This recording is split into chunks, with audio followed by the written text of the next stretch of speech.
last week we took a look at a couple of games in the Norwegian Rat Gambit.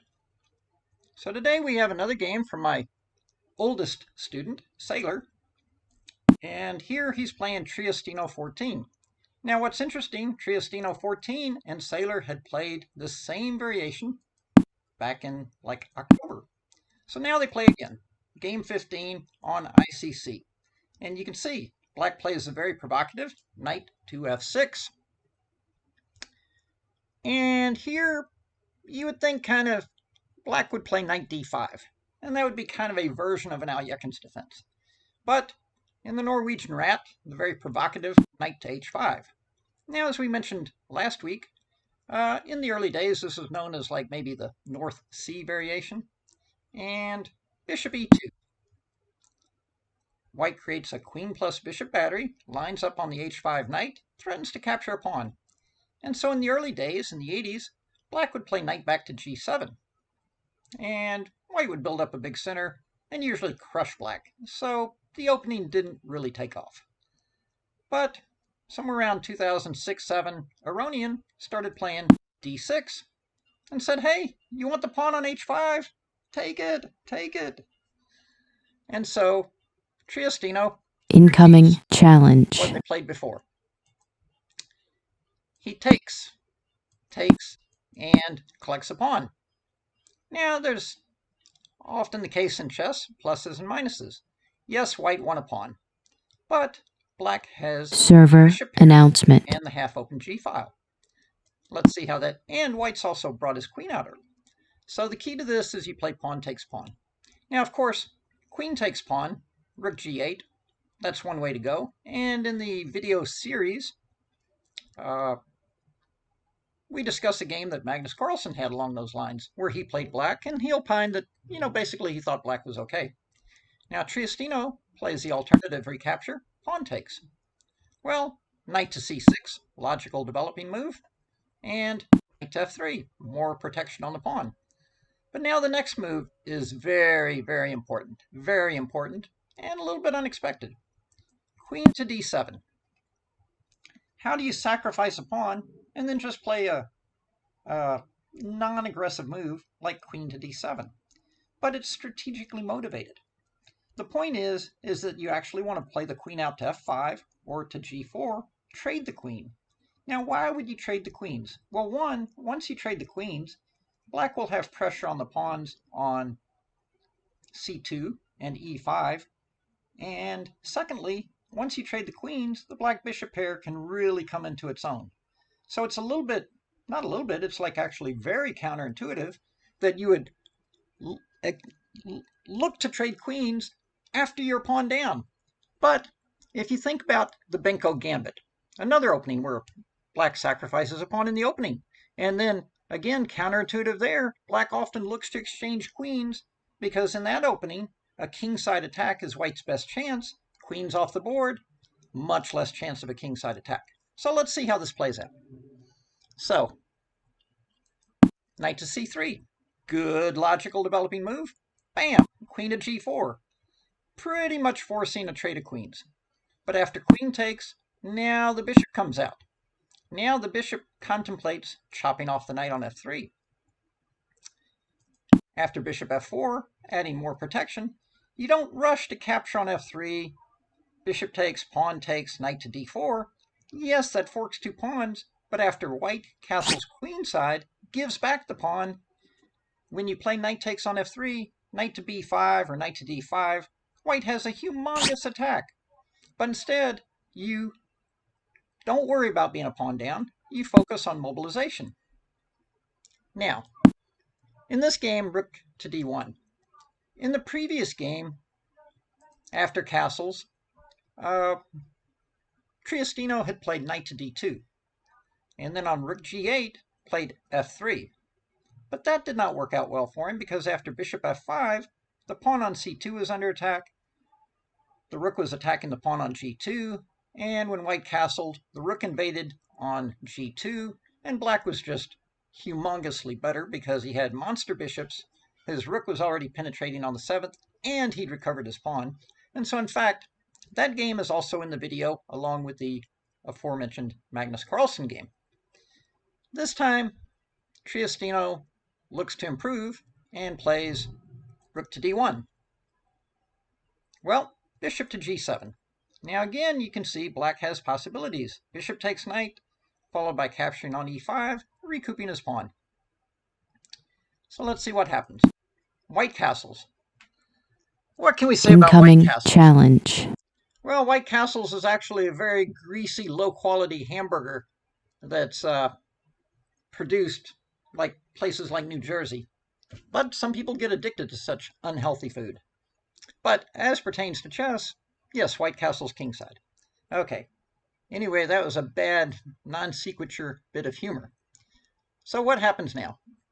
Someone keeps challenging me to 1-0. But anyway, you chop the knight. Okay, pawn takes. Now, you only give up your bishop pair if you're getting something in return. In this case, you're recovering your pawn. You now have the better pawn structure. We can see white has doubled f-pawns. Bishop takes, and rook over. Well, to white's credit, he is centralized. He has gotten his king fairly safe, but very nice move here by black from a practical point of view. Check. Check. Now the point of the check is you make white decide. Does he go to f1 and possibly lose the h2 pawn? Yeah, he would get the e7 pawn back, so that's one decision. Or server announcement. He goes to the corner. Well, it turns out computer analysis later shows king to f1 was slightly better way to go, but black in any case has a pretty comfortable advantage. So now Saylor, who by the way is 76 years old, God bless him, we should all be actively playing chess and running up and down the lighthouse stairs and doing such things at that age. Anyway, he chops the knight. Now again, you only give up the second bishop if you're getting something in return. Well, what's he getting? He now has a double rook endgame where every single white pawn is either isolated or doubled. Okay? So, this is a great example of constantly transforming one type of advantage for another. Okay? So now incoming challenge. So he trades a pair of rooks. We'll be accepting challenges right after this 10 to 12 minute presentation or so. Okay, so anyway, thank you, Venom. We'll be with you in a little bit. So, rook takes. Now you have a single rook endgame. And as we mentioned, definitely black has better pawn structure. What else? Well, the black rook on the g file does cut the white king off. And the black king is a little more, a little better placed, closer to the action. So small cumulative advantages. No single one would be considered decisive, but as we said, cumulative advantages, when you add them all up, black has pretty good winning chances. Now, of course, in something similar to this, there's a very famous rook endgame, Master Cohn, C-O-H-N, versus Rubinstein, where in a position like this, he actually traded the rooks, and then the black king just walked in and, zigzwagged him. Well, here, Saylor very appropriately activates his rook. Oh, and by the way, that's another small advantage, is that black's on move. So that means when it comes to attacking various pawns, black has first go at it. So you can see the pawn on c3 is under attack. If that one falls, the pawns on c2 and f3 are under pressure. So, c4. But now, the problem when you have so many weaknesses is it can be very hard to defend them all. So white does the best he can here. He says, look, the a2 pawn's goner. I can't just sit back and let him grab all my pawns. I have to go counterattack. But now, takes on a2. And again, when we talked about our cumulative advantages, yeah, by going first here, we can see black definitely is leading the way. So, rook takes h7. Now, rook takes on c2. Rook takes on f7. But here, again, our king steps up. By guarding the c7 pawn, we keep the doubled f pawns from becoming passers. Plus, in a quickie, our king might bop over, stop that h pawn, or come up to support our pawns. Well, black protects his f2 pawn. But now, it's off to the races. But first, collect the pawn on c4. Okay. Now, by the way, speaking of rook in games, a few years back, I did a 13-volume series for ICC. It's available at the ICC store on rook in games. The first 2 volumes, I think they're about 35 minutes, but they basically cover all the tactics that you need in a rook in game. Everything from skewer, check and skewer, building a bridge, etc., etc. So, well, here, just a very quick visual tells you black's obviously got to be much better, if not winning, because he's got 3 connected passed pawns on the queen side, and black has 1 measly passed h-pawn. That is, white has 1 measly passed h-pawn. So let's see what happens. How does it play out? You still got to execute. King up, and the a-pawn is off to the races. Well, h-pawn off to the races. A-pawn going. But now, white does a smart thing. He gets his rook behind the passed pawn.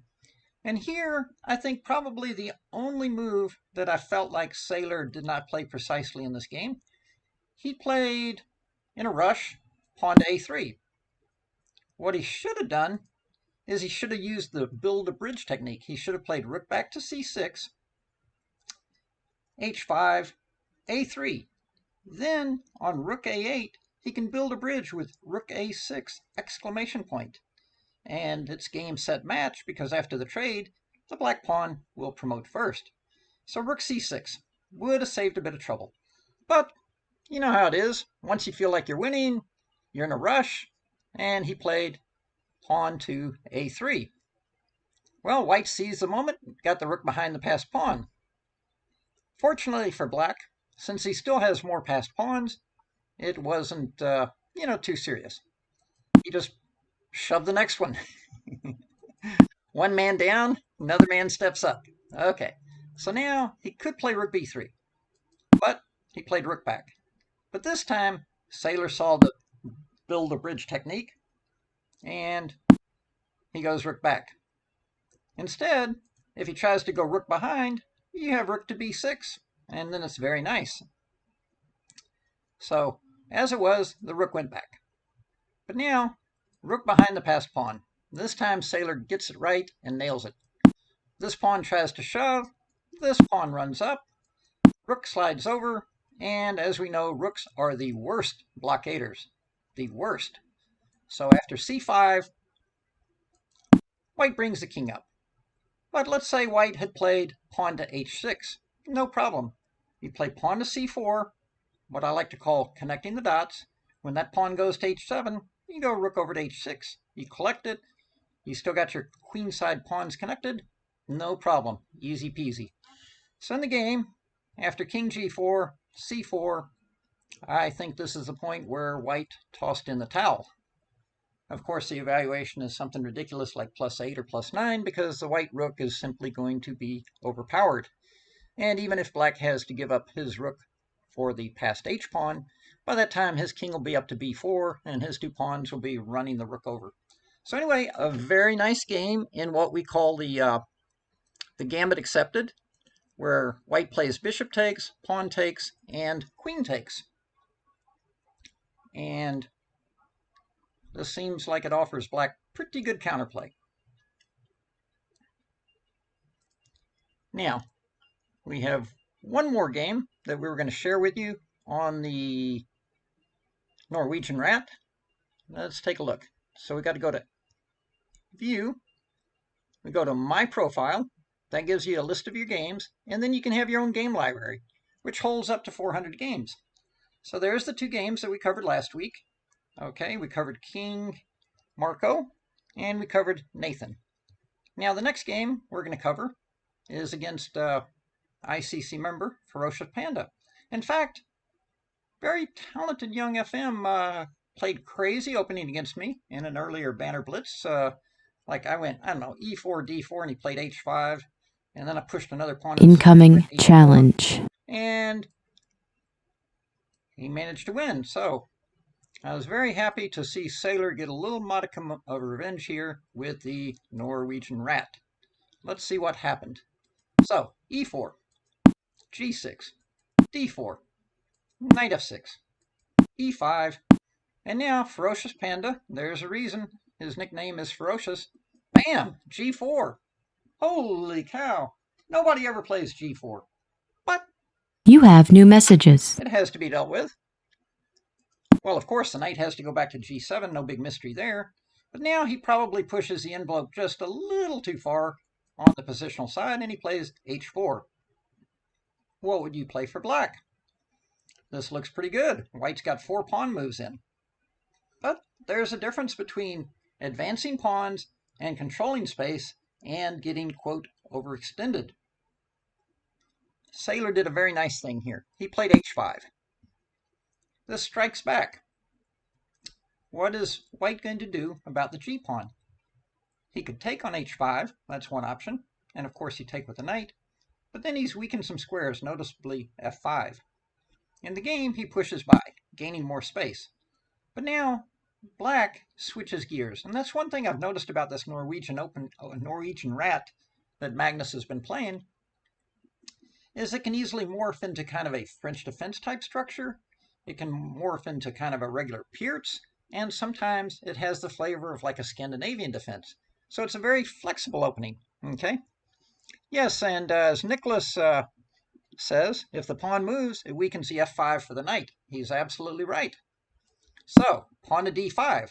So this is why I'm saying that instead of playing pawn to d6, black goes into kind of a super Gergendizi system, which is a kind of a blockade on the light squares type system. So let's see what happens. Bishop to d3. Bishop to g4, just a little probe. And after f3, bishop to f5. So as Nicholas correctly pointed out, that f5 square is very weak because the g and e pawns have run past it. So knight to e2, queen to d7. Okay, knight to g3. So trade those guys, queen takes, and now computer actually liked the idea of playing knight to e6. And Magnus mentions this rerouting of the knight to e6 in one of his videos, his Banter Blitz videos.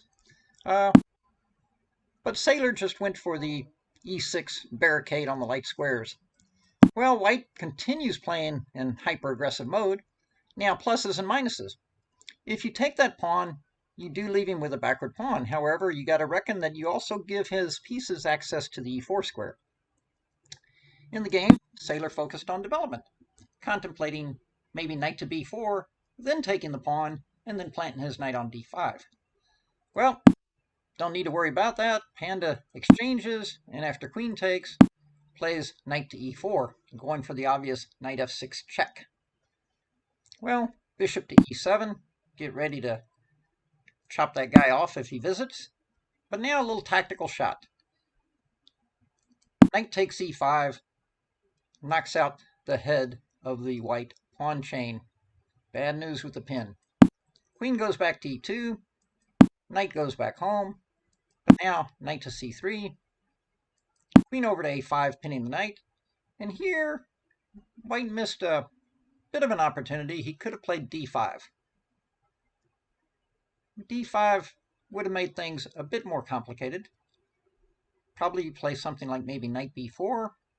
In the game, Check. Check.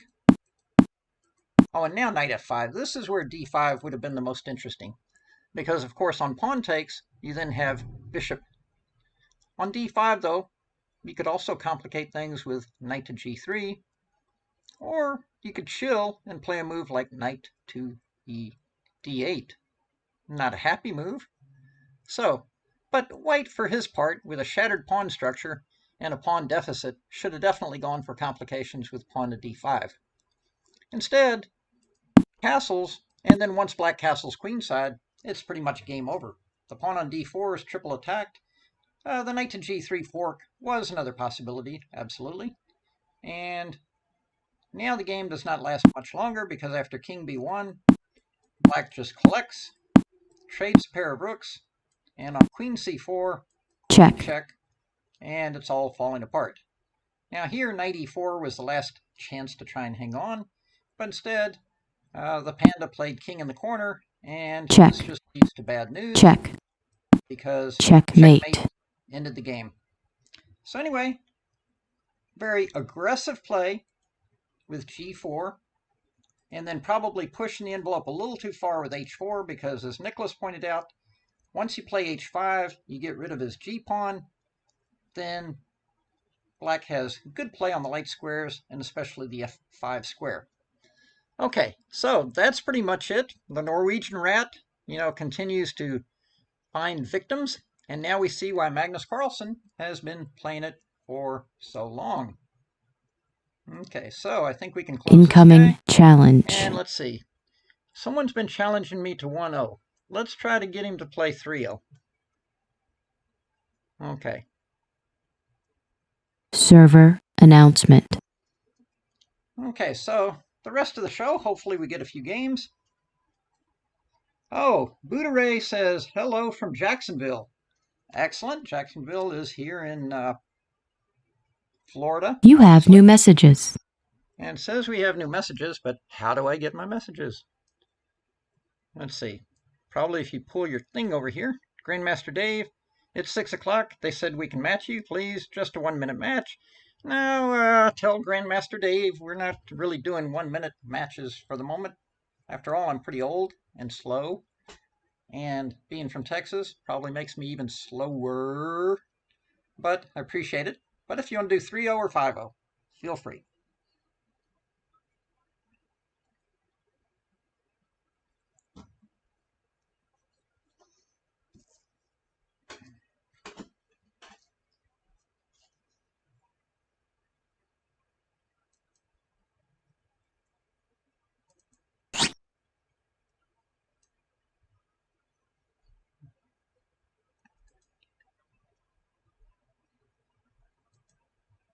Game started. Okay, so we got a game here. I am Jeopardy. Boy, not starting us off easy today, are they?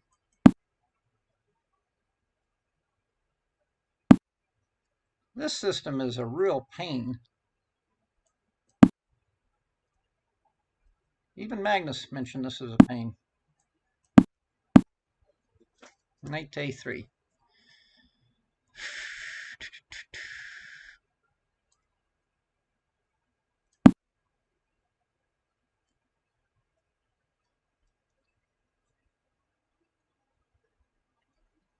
Now he's got knight b5, he's got bishop c4, all these different things he can try to do to us. I don't know, is queen check really so bad here?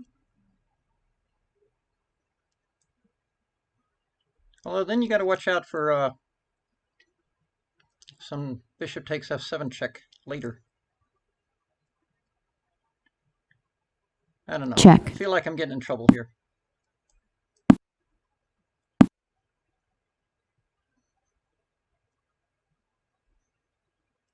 We don't have great squares to retreat to, do we?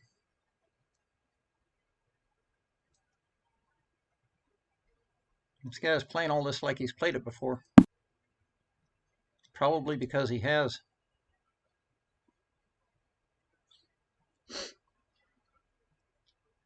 Obviously, queen c6 was not a healthy idea there. Look, we got to get some guys out. Probably should get castle too. Okay, have we survived the worst, hopefully?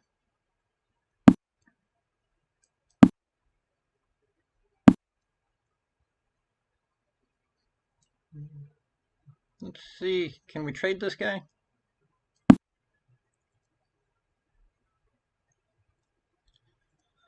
Whew, it's not easy.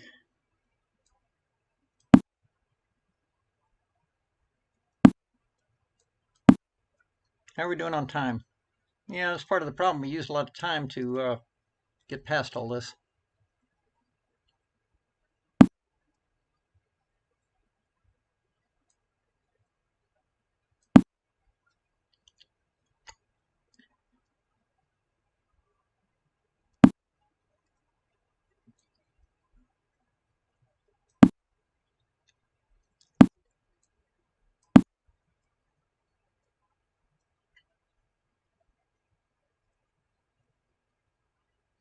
Now, his king is not totally happy, I would think, at this point.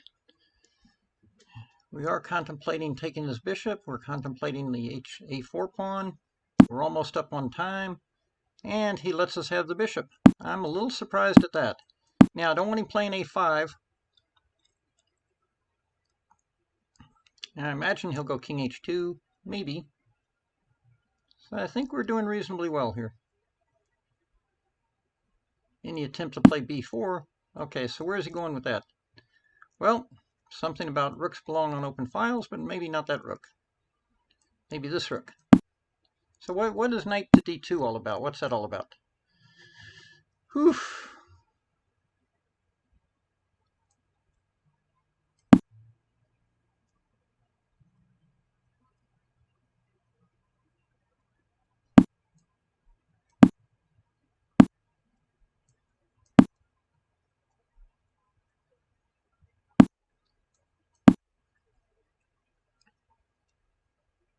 Not sure that was the best square on c6 for our queen, but that's where we are.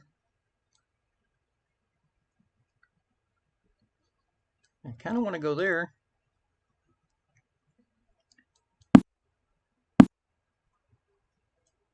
See, now I thought there I could play here.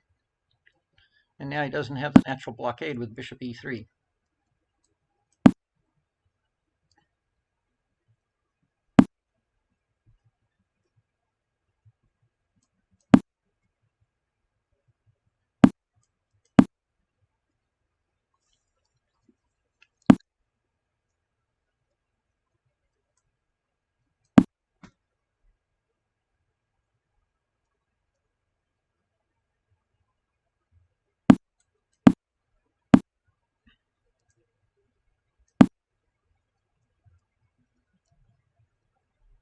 Yeah, maybe rook d8 was better.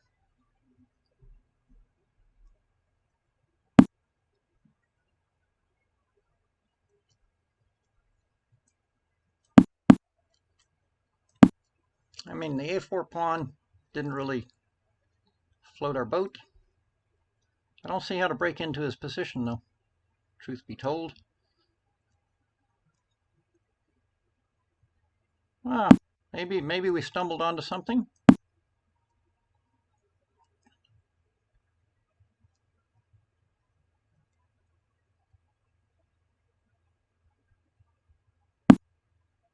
Okay, don't want him getting our bishop if we can help it.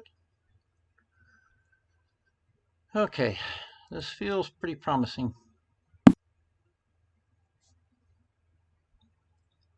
Looks like he's going to go down here and try to get our guys.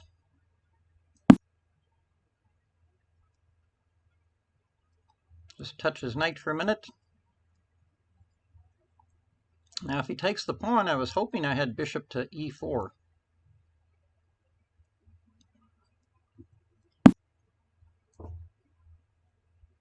Okay, never easy.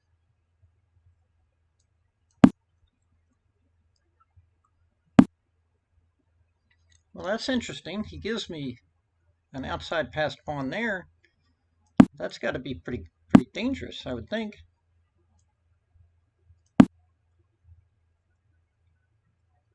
Now we're back to threatening mate again. You know what? Interesting combination. We could have played queen e3, and then bishop c5, queen c5, bc5, and I don't think he could have stopped the b pawn. Holy schmoly, that would have been something. See, now he's stopping us like this, the rat.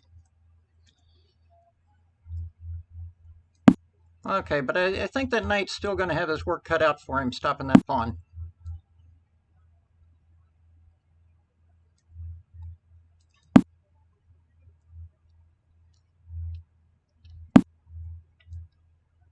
Check.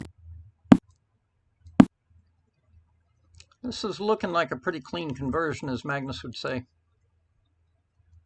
Incoming challenge. Ooh, need a little water after that. Good game, dude. That opening is very dangerous for black.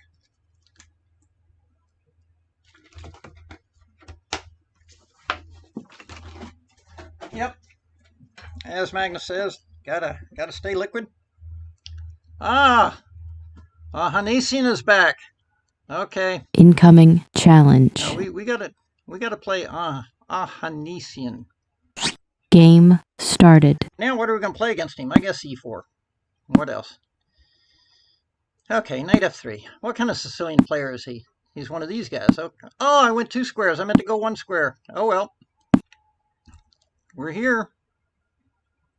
This is what we got.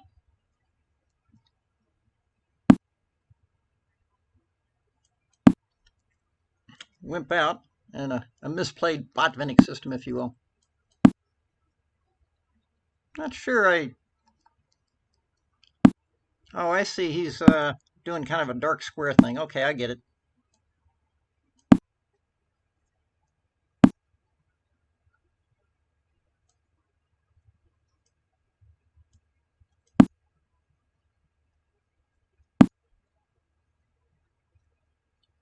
Now that's interesting. He's offering me the possibility.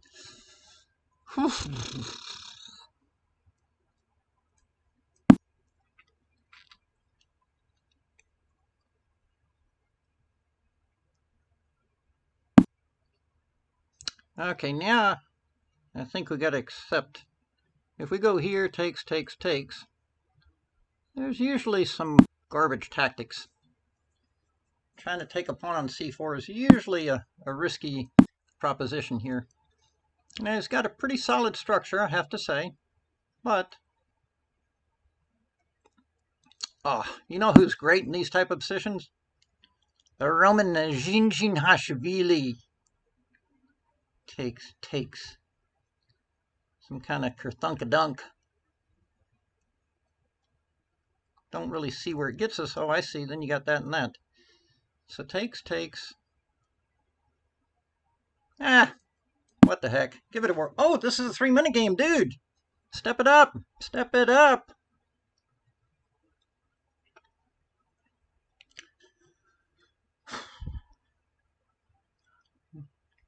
Yeah, Roman was great at these knight to d5 slam dunk-a-thunks.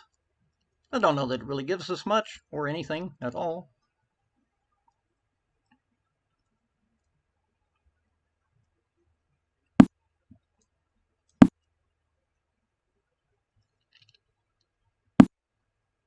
Wow. Okay. Could be blood. See, yeah, it makes me calculate everything. Take.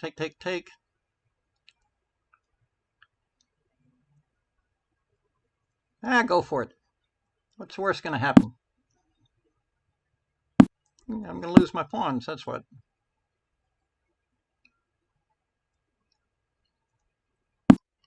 Okay, I think maybe bishop b2 is better. I'm not sure. Am I falling into something here? Yeah, a lot of liquidation going on here, I see. Yep, a lot of the pawns coming off the board. Probably going to be a little hard to hold on to all the pawns here.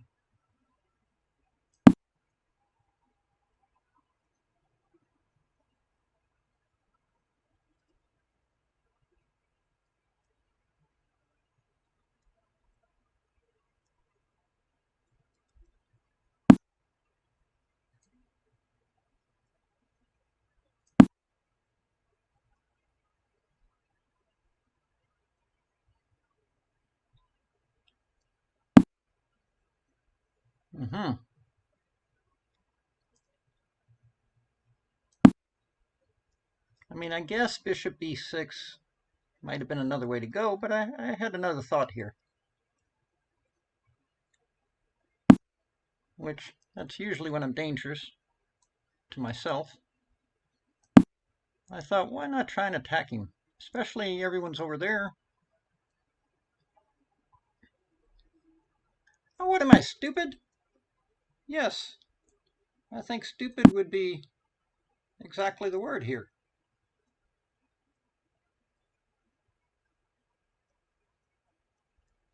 That means I probably... Black resigns. Yeah, sorry, dude. I completely missed it. I guess I could have done that last move. Maybe... Incoming challenge. Ooh. Anyway, good game as usual, sir. Okay, Grandmaster Dave Dav. Okay. Game started. Hey, welcome to the show, and thanks for checking in, and appreciate your patience, sir.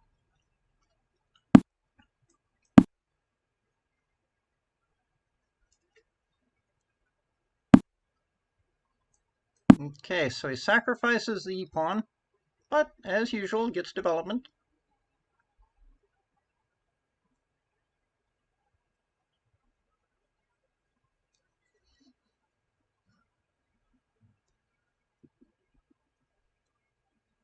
Now we've had a few IMs chip in here. Okay, so, well, let's go ahead and get developed.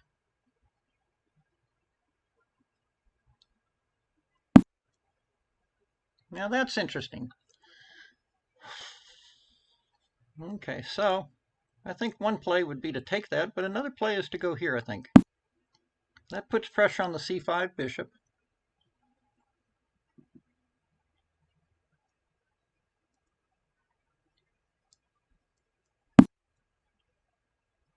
Now he's offering me a chance to just try to hold on to that pawn, or to take on d6. Let's just take on d6, I guess. Although as a rule, anything that trades queens is usually the way to go. Okay, we're going to take this.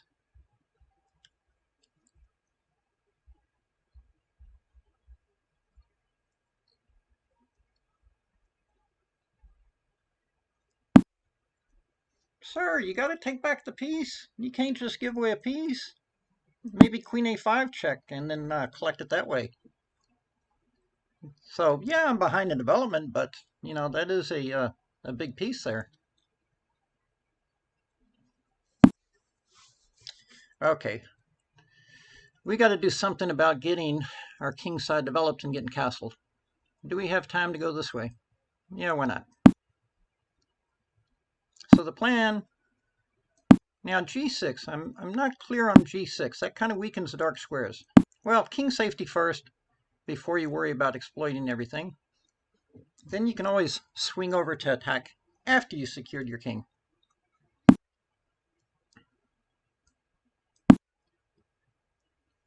So yeah, g6 after giving up your dark square bishop does create some square weakness issues. Okay, well, I'm going to go ahead and take this way.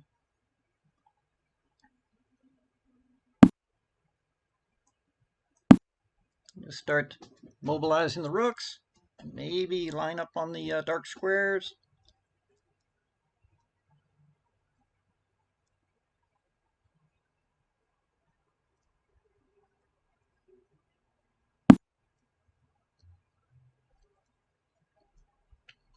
Do we want to bother stopping that? Why not?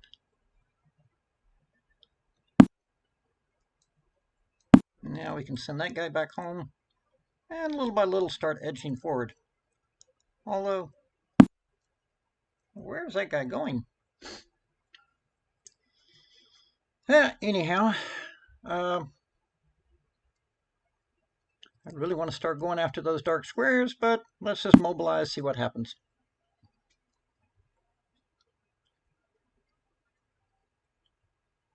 Actually, that was pretty silly. I could have just won on the spot instead of all this doodling around on the queen side. Wow.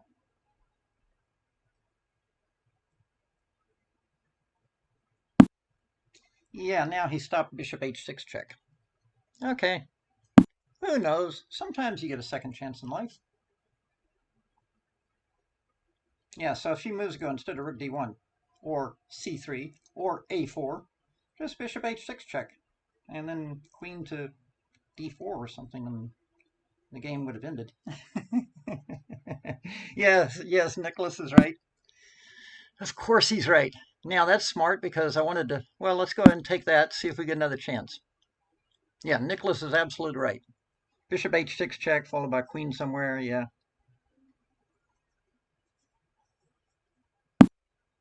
Okay, now he's coughing up a pawn. Okay, just make a pit stop, take that.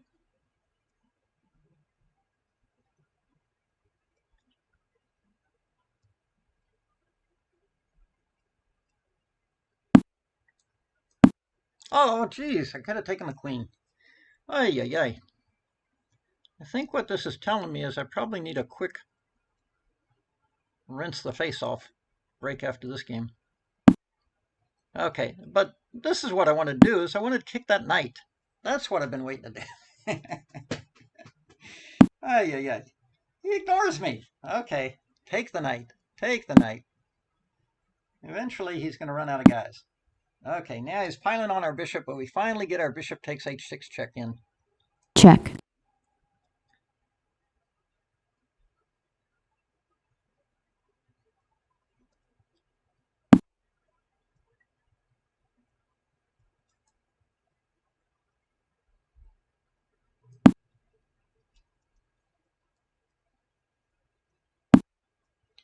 Ah, he's spoiling our plan. Check. Maybe. Oh, he gives up that guy. Okay. Check. Check.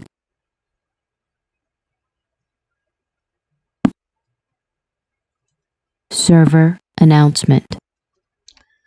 We'll get him eventually.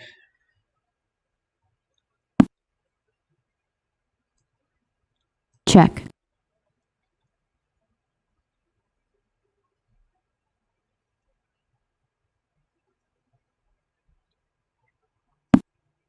Now here I actually had an idea. Check. I thought I might do this one.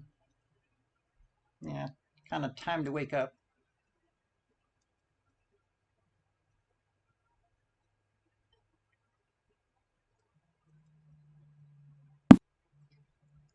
Okay, then I thought we'd pop in down here. Check. Then I thought we'd pop over Check. here. So at least I'm trying to finish the game with a little bit of style. And then Check. take this one. And I think that's going to be the end of the story. Oh, I see B Thin's popped in. But first off, thank you for the game, for being very, very patient. Okay, what kind of Sicilian player is he? One of these guys. Let's try the old Rossalimo, which I know Magnus is not afraid to play against. But he's also played with white and won some very nice games.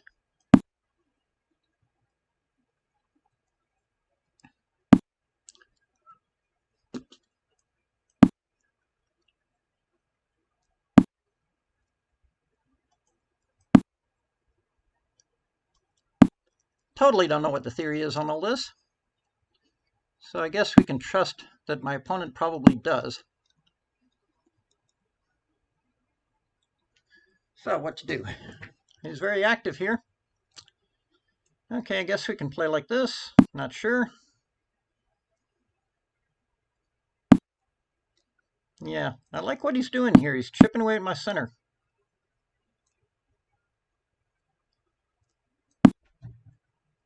I like what he's doing.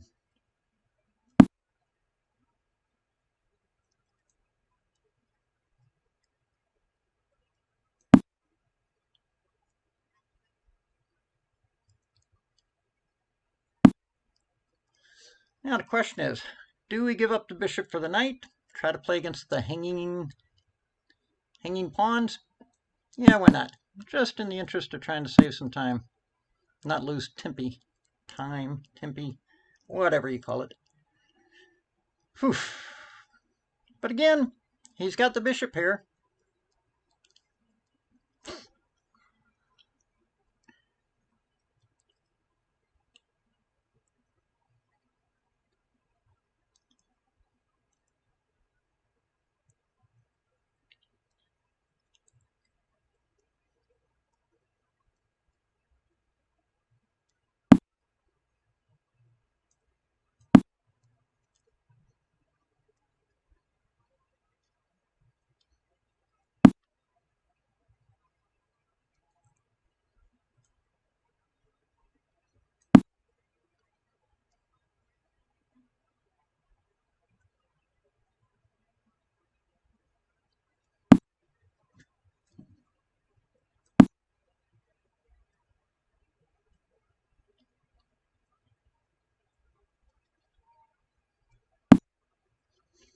Yeah, now that was a smart move on his part. I got to watch out for rook takes e3 motifs, if you will. My knights are feeling a little redundant, but on the other hand, I managed to tell myself that I achieved control of the square. Oof. take what we can get. I think I should eliminate his knight. Then let's step up here. Now Roman likes to get these type of positions from the Scotch game, or Bishop's game, kind of. Let's hop in there with temp, as Anatoly would say, with temp. Okay, let's try to trade these guys.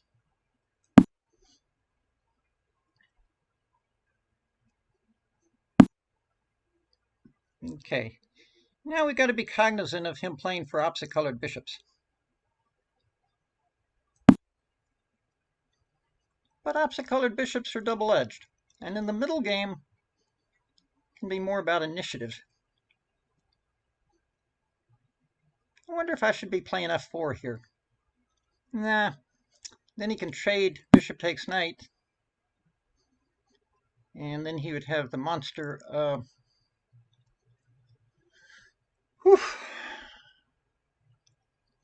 Well, it might be a little bit early, but it does help clamp on the square there. Let's trade these guys. Now, one of the favorite Russian endings is if they can get queen and knight against... oh, so this is very clever. Now he's threatening to play bishop takes knight and then pawn takes pawn. Oh, and it's a short game. Okay, we got to move.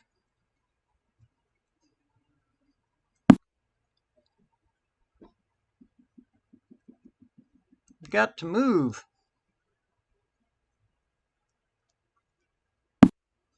Okay. Time warning. Check. Got to move. I may have stumbled onto something there.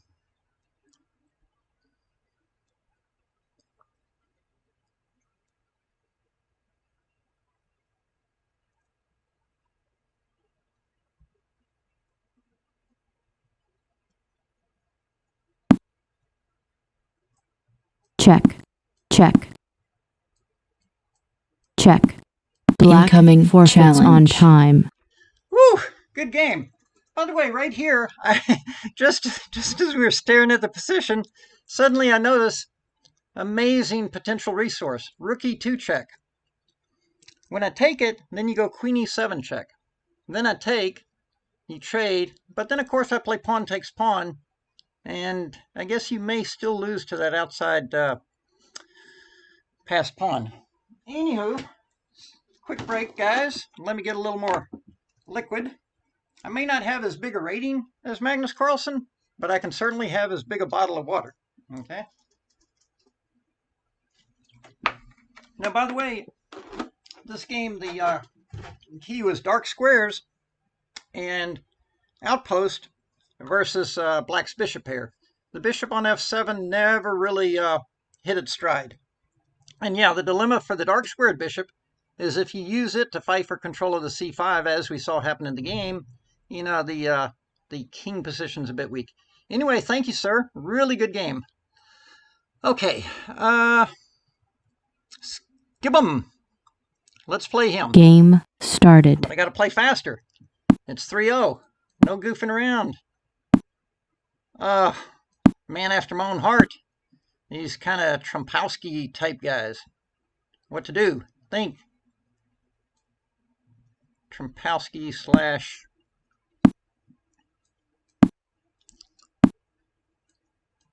Well, we know we got to get developed, right? No question there.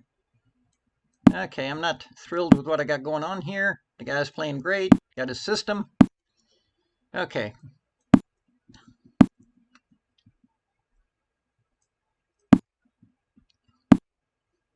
He's really doing this quite well, I have to say.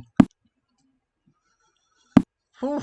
He's playing at Mach speed, doing everything very well.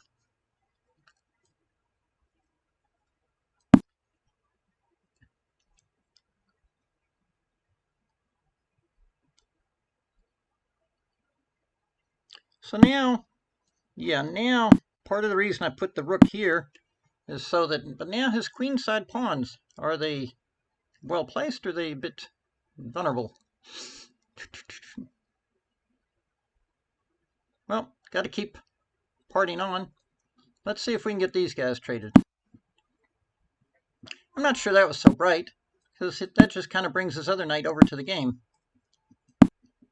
I'm not sure that was so bright. Yeah. We may have cause to regret that later. Anywho, well, I guess e5, but I don't like isolated pawns in that scenario, although I guess it's possible. Very hard position to figure out what's going on for who. Okay, but at least now we got the file. Okay, so now, oh, can we steal? Does it do anything for us?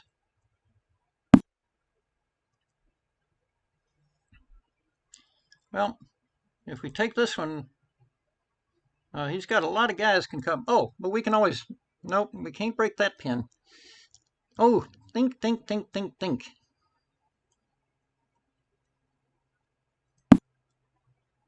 I was worried about queen takes on a4 because of bishop d1. He pins me that way, and then I'm not able to play bishop f5 to unpin the other way. Now, the good news is we are a little bit in his business. Whew. On the queen side. Bad news is I still feel a little vulnerable. But the good news there is I think tactically that might have been a miscue. A little discovered attack action and go for this guy. So now we're feeling good. And a little check here. And I think we got something going here. A little penetration. His bishop on the dark squares. Thank God he never played pawn to e4, so we got some serious penetration there. Incoming challenge. Oh boy. It's not easy. I don't know why I'm so thirsty today, but anyway, Nicholas, thanks. Nicholas, did we play? Nicholas said thank you, but anyway, Crunkselmass Lannister is going to sleep. Okay. Someone said something about rook e5, the only move. Oh, I guess he was talking about last game. Okay. Anyway, some good players. Nicholas Della Colina is a very good young junior down here in Florida. And Krunks Lannister is from Germany. So, staying up in the wee hours of the morning there. Okay, Grandmaster Dave wants another game. Okay, why not? Game started. Okay, what did we play last time? I don't remember. I think d4. Oh, a French defense kind of guy. Can't blame him for that. Great opening. Yeah, we played d4 last time and he played e5. Well, this is a delayed e5 gambit, but you lost a tempo there, sir. d5 would have been the normal move going for the French defense. And this gambit just feels quite a bit dubious, I must say. Well, I don't have to say, but it looks very suspicious.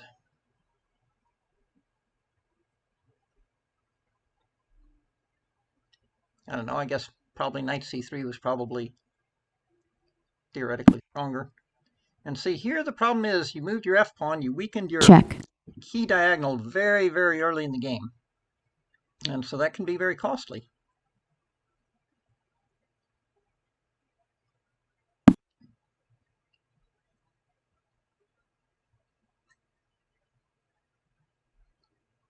Checkmate.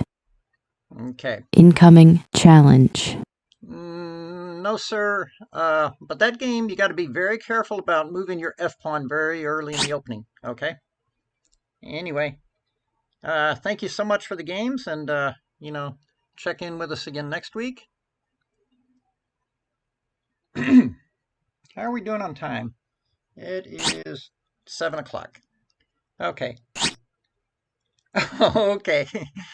I was wondering what happened there, Dave. I mean, Okay, one more game, sir. One more 5-minute game since no one else is Server seems to be in line. announcement. Okay. Send me one more challenge for a 5-minute game, but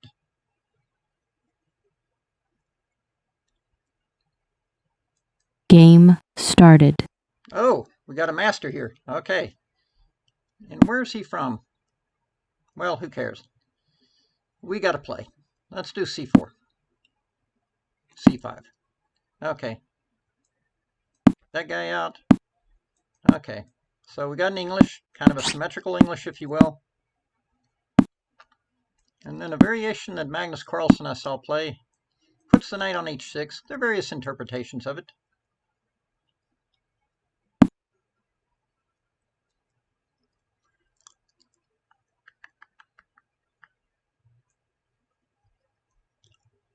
I even saw a master once play bishop takes c3, pawn takes, and then play that kind of hunker down thing.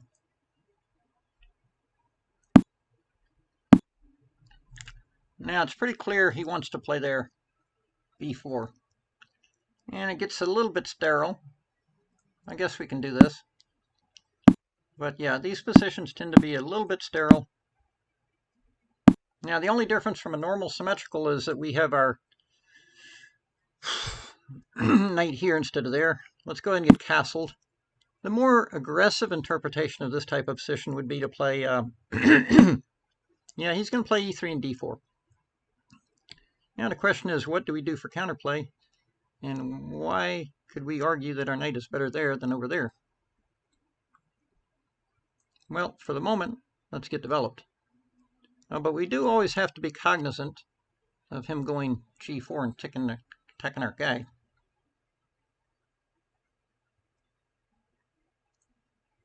Well, now we kind of got exactly what we don't want, which is where we are a tempo behind.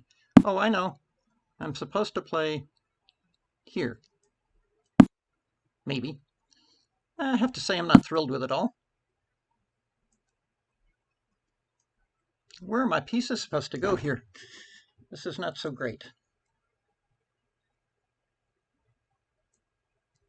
I'm not sure that really helps us.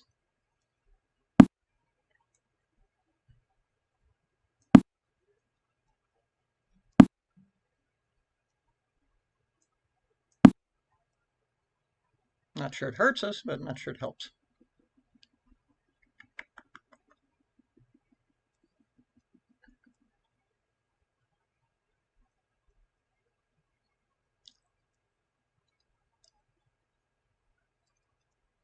Interesting placement for his queen.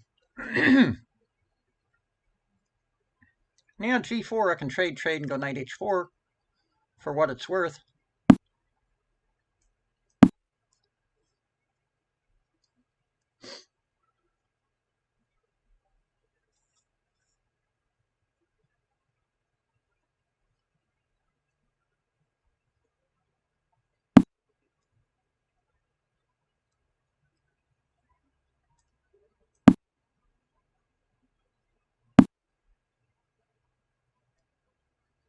Ah, I got tricked by my own trick. Yeah. See, I was thinking he couldn't take there because I'd have the pawn fork, but I forgot about him hitting me. Now he can trade, and go there. And everything's falling apart. Bummer.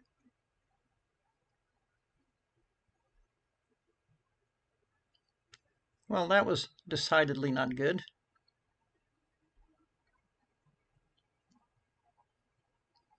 Decidedly not good.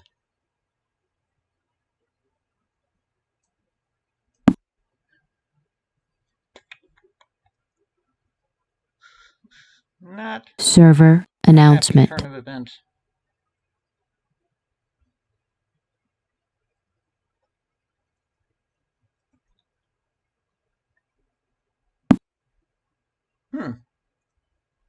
I thought for sure.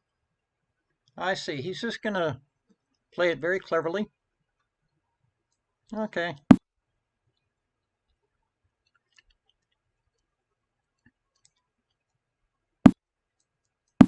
See, I was thinking if I went knight c4 right away, he was going to play knight d2. Okay, so that's the game. At least I didn't lose the b5 pawn. There were some tricks, but maybe taking the pawn was the right way to roll. He's coming back to challenge my knight.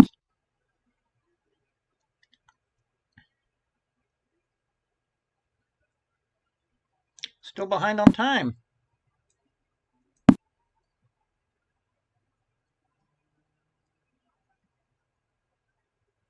I guess there might have been an argument for taking the bishop. I'm not sure.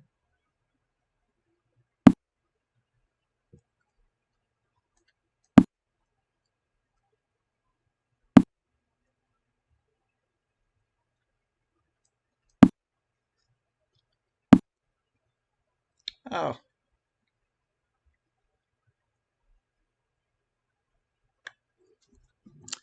I think I may have had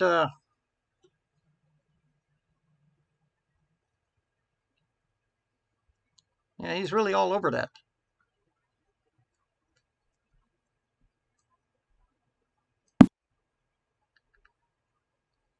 Yeah, I may have had an opportunity with f5 earlier that I missed.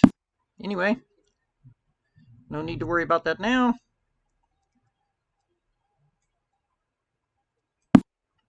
Yeah, why worry about that now when we can commit positional suicide, right? And of course, the rook is probably poorly placed for this venture.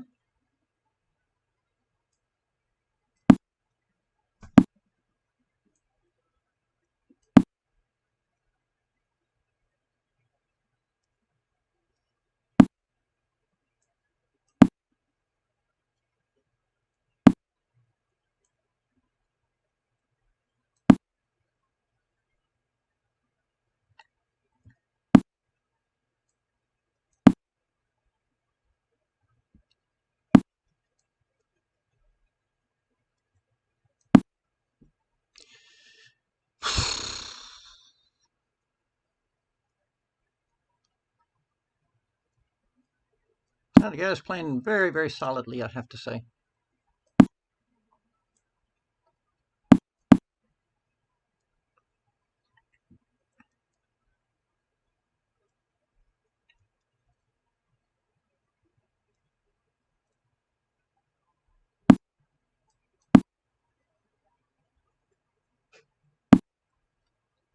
Yeah, I didn't like that.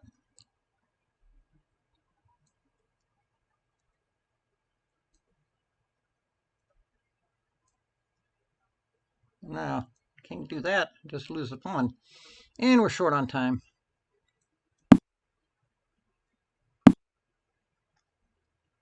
Very good play on his part. Just seems like he's faster in the rook ending. Oh well.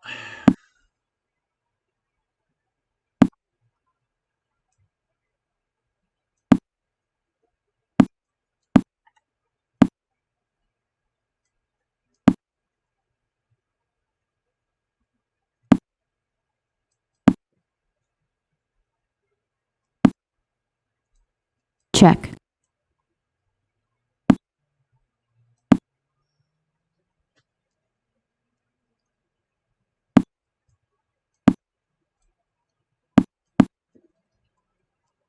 I don't know how to offer draw. Draw offered.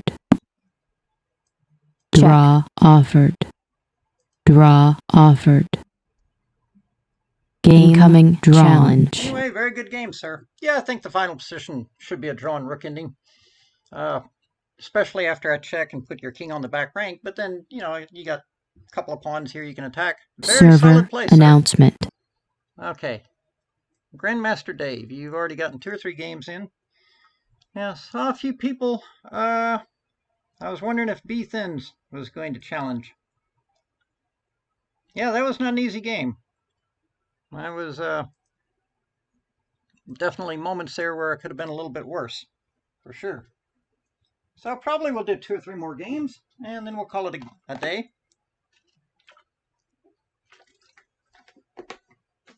Yeah, one of my coaches, advisors, friends, students, noticed that I tend to get slower after I've been playing a while, and that I should probably do 5-minute games so I have a little time to think.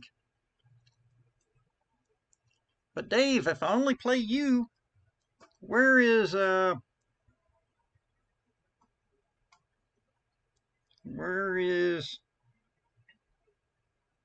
some of the others? So is Sandro here?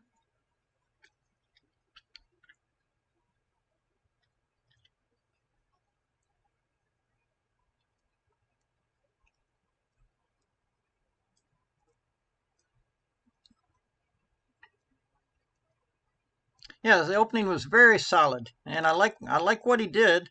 Every time I'd get a knight to c4, he came around and he challenged, like knight d1. And then he came knight to e3, and then he challenged my best piece. And then when I reinforced it, he made maneuvers, got his bishop out of the way, and then he brought another knight to challenge. And so he just kept stopping me. Now here I played f5. Don't know. But I was wondering if I had a chance earlier, somewhere around here. No, here I can't play it because he's on c4. He's on it too many times. Oh, no, I can play f5 here. But I don't know that it changes things that much, because if he takes, of course, I got the pawn fork. But if I play f5 here, it's not clear that it's all that good for me. For example, knight h4.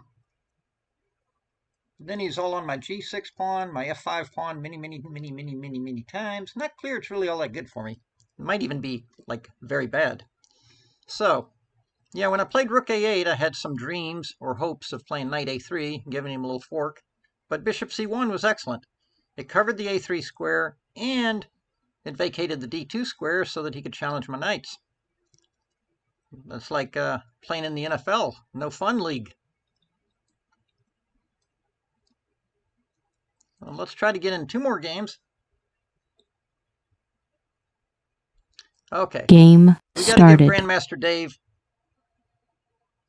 Dav, is that Dave? Dav. A lot of credit for persistence.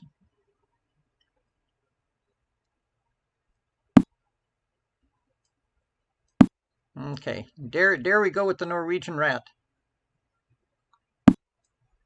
Dare we? I wonder if he saw the lecture. Was he here for the lecture?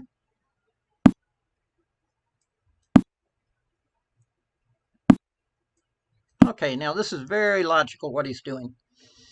The game takes on kind of a Scandinavian, if you will, where a pair of knights have been traded. Certainly not a bad way to play.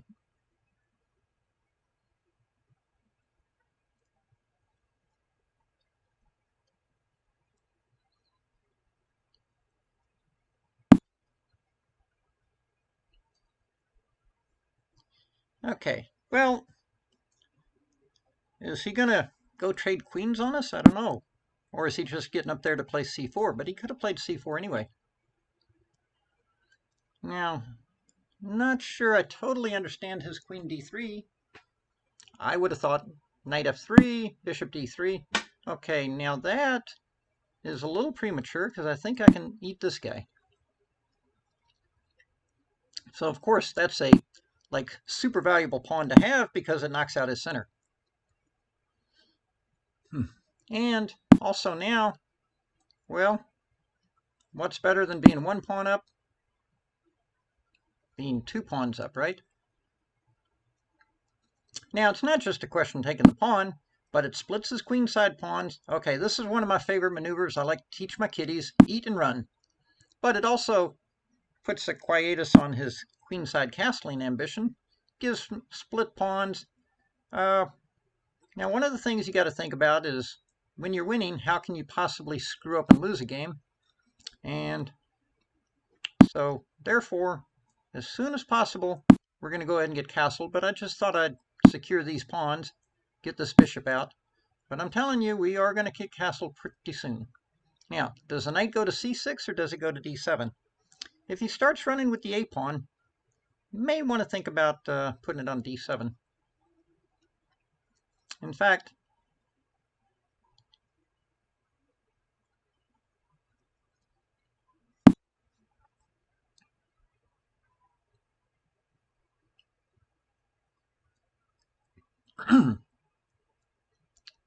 I know I said we were going to castle, but I just want to hold that a-pawn up. Although I'm not totally sure that... Okay, so now the answer is we're going this way.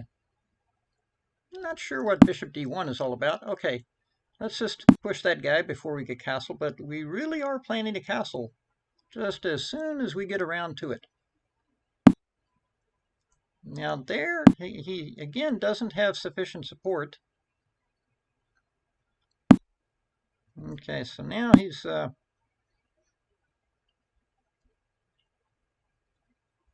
Air Batal 13 says, "Hey Ron." Hey Air Batal, thanks for checking in. Okay, now I think it's safe to castle queenside due to his paucity of rooks. So who is Air Batal 13? Have we met, sir? Okay, bishops.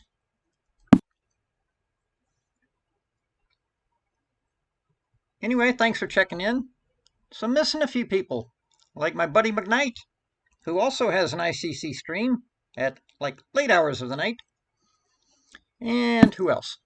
Okay, now we're just going to double rooks on the open file here and see if he knows what we're up to. It's Liam. Oh, one of my school students. Okay, he saw what I was up to. But now we're going to try and kick his bishop off the diagonal. Liam, you can get an ICC membership. Sandro, can you post the link where they can go to get a 1-month free ICC membership? And Liam, you can get an ICC membership and then you can challenge. Okay, now, once we take that light squared bishop, his king should be in the box.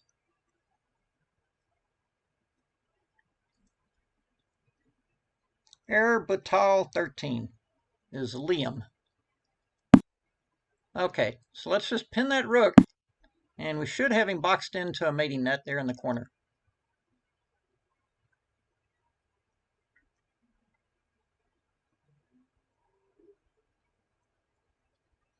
Okay, so Liam, Internet Chess Club. It's https://login chessclub.com/registration, and you can sign up for a free 1-month membership, and then you'll be able to challenge me. Okay, like 3-minute, 5-minute, probably 5-minute game would be good. Okay. Okay, who is playing GG? Okay, so now I think that's checkmate. Checkmate. Thank you, Grandmaster Incoming Dav. challenge. Okay, now, Mr. Dav, you got to be a little more careful about giving away pieces at a few points, okay? So that's what you got to work on, buddy. I am telling you, at the level below 1200, at the 12... Oh, Grandmaster Dav, you're too kind. But at the level below 1200, piece takes piece. Bam! That's like 90% of all the games, chess games, at the level below 1200. So what you got to work on is piece takes piece. If we go back through this game, now here you did great here, okay? Knight takes, okay. Queen takes. Now queen d3. There you bring the queen out. I could play bishop f5. You're bringing your queen out. Now I know I got my queen out early, but I'm expecting to have to move it. But incoming you're still okay there, challenge. But c4, that was a mistake. So when I play a move, one of the first things you have to ask yourself, what is he doing? What is he up to? What's he threatening? So see here, you made a mistake that allows me to win a lot of games. You were so intent on what you're doing to me, attacking my queen, you didn't stop to think, if I do this, what's he going to do to me? And believe me, not just, at this level, but I win a lot of games because people are so focused on what they're going to do and what their plans are, they don't stop to think about what you're up to. And it used to amaze me when I would do simultaneouses. I'd make a move and, come back and I'm a grandmaster and, they would just like be oblivious to what I was threatening. So good case in point here. When you played c4, you obviously saw you were attacking my queen, but you didn't completely think about, okay, he's going to move his queen. Where is he going to go? And is my pawn protected? So that was the first thing. You gave away the pawn. Okay, now that's not totally terminal. You could still recover from losing a pawn. But now you played bishop d2 and you gave away a second pawn. Okay, so now it's probably decisive proportions. I mean, probably I would beat Magnus Carlsen 10 out of 10 from this position because I have a 2-pawn advantage, although you do have a little development. So it's still not totally terminal because I still got to get my pieces out. But then somewhere along here, after e6, now you did the same thing. You have to count. You popped your knight into e5. I appreciate you trying to attack my bishop. It's unprotected, but you got to count that I got 2 pieces on the square, and you only have 1 protector. So now once you give this piece away, then it's Ron beating Magnus, Stockfish, all of them, 1,000 out of 1,000, because this is just too big. A 5-point material advantage. That's like a 28-point lead in football, okay? So now again, you didn't count here. You're giving up a rook worth 5 for a knight worth 3, okay? So now the material advantage is 7, right? Black has an extra rook and 2 pawns, and white doesn't have anything to really compensate, okay? So yeah, and then I think there's one more point here where you gave away something, okay? Now this is good. You saw I was threatening rook down check, I guess. You dropped back with the rook. But when I played h5, well, put the rook on a square where I could just, the bishop, where I could just take it. So see, in that one game, in 25 moves, you had about 4 moves where you just didn't count properly, or you just simply gave something away. So your very next step for serious improvement is just seeing all piece captures. So on some beginner videos I've watched, they talk about always check checks and look at piece captures, okay? Anyway, Liam, Sandro, how should he challenge? Or actually, Sandro, how should he challenge?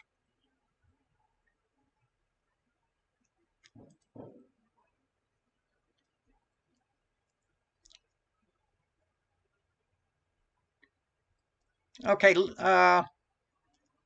yeah. So there it is. Type, Liam, do you see the chat? Type /match HenChess 50 in your console, okay? So /match HenChess space 50. But anyway, Grandmaster Dav, thank you very much for playing, and hopefully, there is some instructive value to the games, okay? And look, you're absolutely right. Best is to play the best players you can find. That's what I did when I was a kid, and just play and play and play. And I tell you, I was very lucky growing up that when I found the Houston Chess Club, there was a 2100 player, Larry Engelbretson. I was like 1465, my first rating. And so anyway, he would come from University of Rice, where he was majoring in psychology, and he would open up the chess club about 4:30. I would take the crosstown bus from my high school, and when he opened up the club, nobody else would come until 7 o'clock when the club officially opened, and for 3 hours, I had a 2100 player all to myself. Now, keep in mind, this was in the days before we had computers. We had online playing sites, we had chess programs, chess software, chess videos, and so it was really hard to find competition. And so for 6 months, I'd play the guy, from like 4:30 to 7. After a while, I learned that he liked donuts, so I'd stop by Shipley's Donuts, a local chain there in Houston, grab a donut for him, a brownie for me, and that was basically his fee for playing this young, obnoxious kid for like 3 hours at a time. I'm telling you, at 7:05, the first guy walks into the chess club. He hops up. Hey, Ron, I got to go spend some time with this guy. I'm like, hey, no problem, Larry. I'll see you again tomorrow. Anyway, the guy beat me every single game for 6 months. True story. Every single game. I mean, not even a draw. And of course, he's 2100. I'm like 1465, newbie. But finally, after about 6 months, I'm playing white. He oversteps his boundaries a little, takes a little too much risk. I refute his early attack, gambit play, whatever. Got a crushing position. central domination, overwhelming placement of my pieces, and of course, I'm learning on the job. In walks our mutual friend Steve Moffitt, former Texas state champion. Looks at the position, and then he says to Larry, "The kid's getting pretty good, isn't he?" And Larry just like, I actually felt bad for Larry because he'd won every single game for 6 months. And then the one game I'm winning, one of his rivals and peers actually walks in to witness it. So, of course, I felt bad for him, but I still crushed him in that game. And then later, eventually, I was able to beat him in a tournament game or two. But Larry was a great guy. And he just spent hours and hours playing me every day. So yeah, the Houston Chess Club had very fond memories. I was very fortunate that I had a place to hang out during those young formative teen years. And Liam, did you register? Were you able to register for the ICC membership, buddy? Oh, he's doing it on his phone. Okay. But anyway, the point of the story is that before you become really good, you may lose a lot of games. But that's how you learn, okay? As long as you take note and don't lose the same games over and over, and play the best players you can find. Okay, he's doing it on the phone. We're going to hang in for him. Liam's one of my students at my middle school elective class.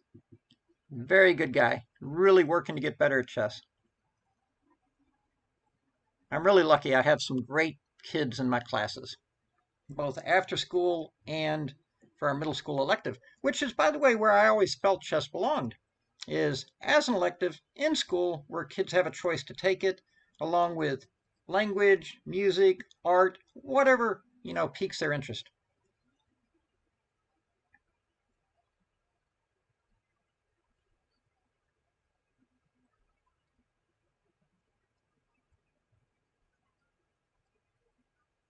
Okay, B Thins, are you still there? If you are you up for a game, sir? I just got to remember the long list of openings I have to avoid.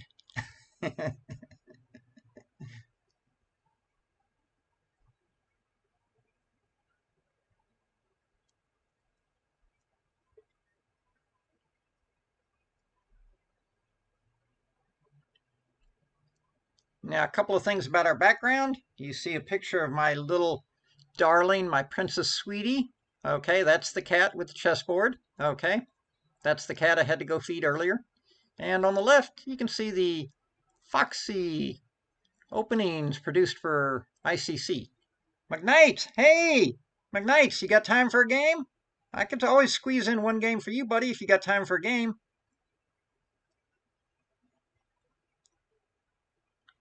Now, by the way, McKnight, could you give us your... let's see. I'm going to cut and paste. Hold on, I'm going to cut and paste what he sent us. He said... Let's see. He said, \match space HenChess and then space 5 space O. Okay. Unrecognized command. Okay, so Liam, it's \match space HenChess space 5 space 0. Okay, look in the chat there. McKnight's tossed it in there for us, okay?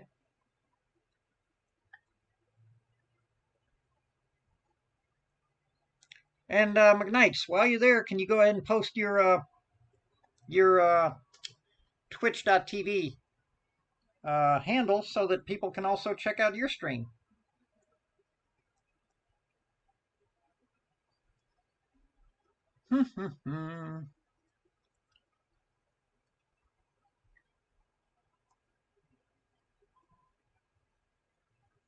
Yeah, twitch.tv/McKnights. McKnights is spelled just like MC and then knights like the chess pieces.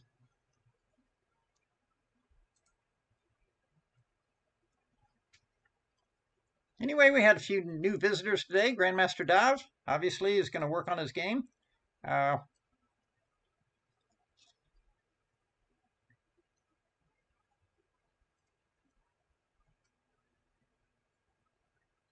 If anyone has questions, you can ask me here or in ICC. I'm under the same name in ICC.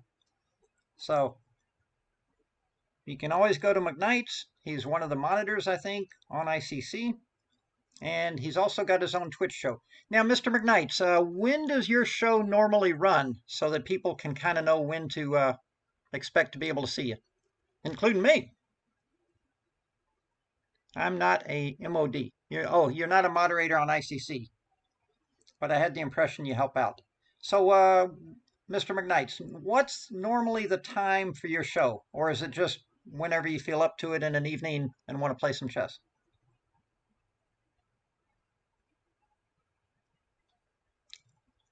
Aha, gotcha. I know that feeling. He doesn't have a regular schedule, so you just kind of have to log on and, if you catch him live, you catch him. And you mainly stream when you're at home, and also they can use their ICC membership to play you as well, right? I believe.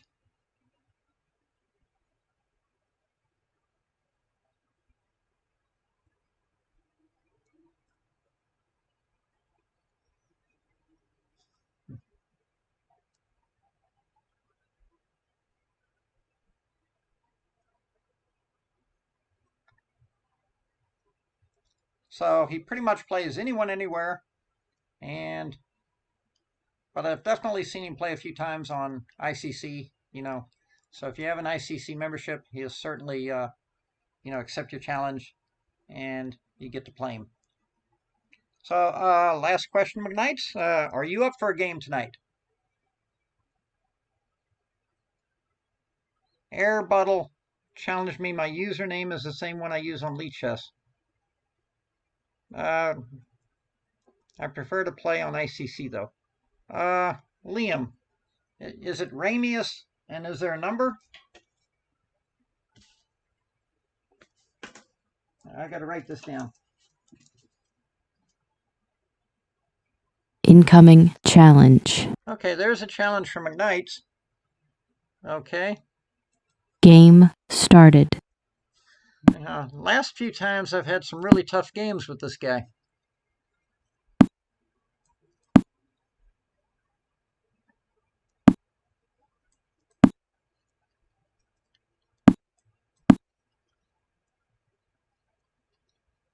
So, of course, we whip out the Norwegian rat, for better or for worse. Marco Ramius 13. Okay, so I'll play Mr. McKnights and try to get in a game with Marco. And then we'll call it a evening. Okay, good play here. Should we go ahead and get castled?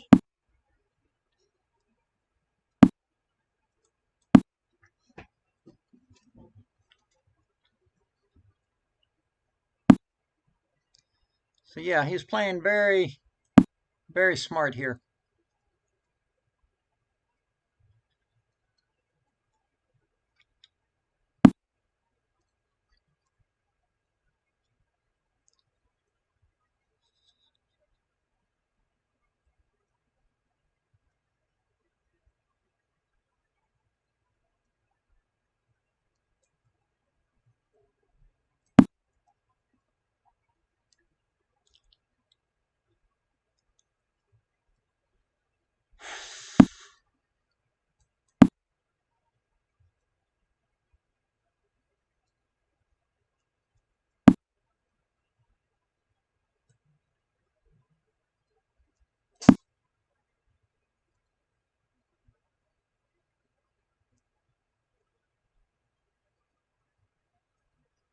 Just trying to make trouble for him, keep him off balance.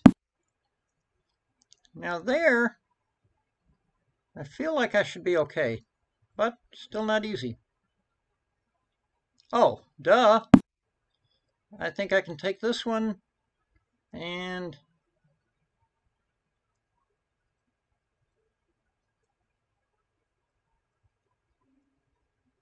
Yeah, the danger in this opening is you always have to worry about losing your e4 pawn. But in this case, a little sneaky there, trap his bishop, but he might have a mass of pawns in the center. However, got to put a little faith in my bishop here. Okay, so we take that guy, knock that guy out. Although, I don't know, was there really such a big rush to take that guy?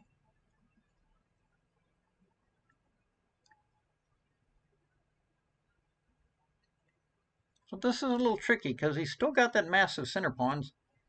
But, well, look, if I can take another pawn, so he's got, now how many pawns does he have for this piece? But he's got that annoying knight, and he's got a good queen coming to c4. Those pawns could be dangerous. How am I supposed to try and undermine those guys? Let's just do it like this, although that's got its pluses and minuses because he might be able to play e6. Main thing is I got to neutralize those guys. If I can neutralize those guys, then we're in good shape. Even though we got the extra piece, but the knight on f4 and the massive pawns, he's trying to make my life miserable. That's what he's trying to do, as usual. That's what he usually does. Earlier I'd been planning to play queen b6, but then I changed my mind. Now I got to keep in mind it's a fairly fast time control. But what we're doing here is we're touching that guy. Okay.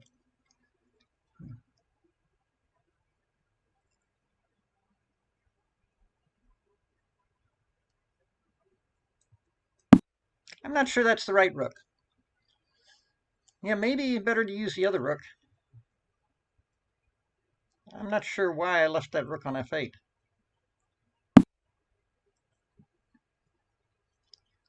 Okay, let's see if we can do something about that knight.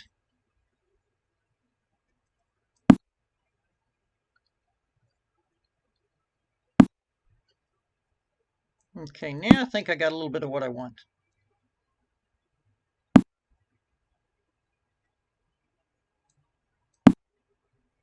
Okay, now I think we're in good shape. We busted up his pawn center. I feel good about that. Now notice he couldn't take with a pawn and maintain the integrity of his pawns because the f4 knight. That was kind of the slippery slope point of the bishop h6 bishop relocation. So now I think the danger is kind of past. Where does this guy go? Yeah, I almost put the bishop on c8, but then rook d5 is annoying, plus he can go over there. Well, is it okay just to trade? Or why don't we take this guy? This feels good.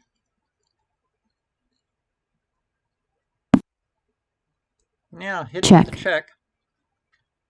Now that's a little awkward because his rook. Oh, I thought he was going to block with the queen, but then I had e3 ready. So Incoming resigned. Here. Now this is Grandmaster Dav now. Anyway, good game, McKnights. Tricky opening. You built up very solidly there for a while, but somewhere around pawn to b3. Yeah, somewhere around pawn to b3. Yeah, that was the biggie. That was the biggie, because to be honest, I was thinking to play knight b2 and then take the bishop, and then I realized, I can go the other way, chop and trap. Okay, but anyway, good game, sir. Thanks for checking in. Okay, Airbuttle has to go. Says we'll play another time. In fact, I will see you in class mañana, dude. Okay, so anyway, thank everyone for participating. I appreciate it, and we will see you next Thursday. And of course, thank ICC and Sandro, Mr. Sandro, staying up late in Italy just to monitor everything and make sure everything runs smoothly. And everyone else that helped me put the show together. Okay, I will see you next Thursday. And ICC says thanks to everyone. Okay, we are going to end the stream, sign out, get some dinner, and see you next week.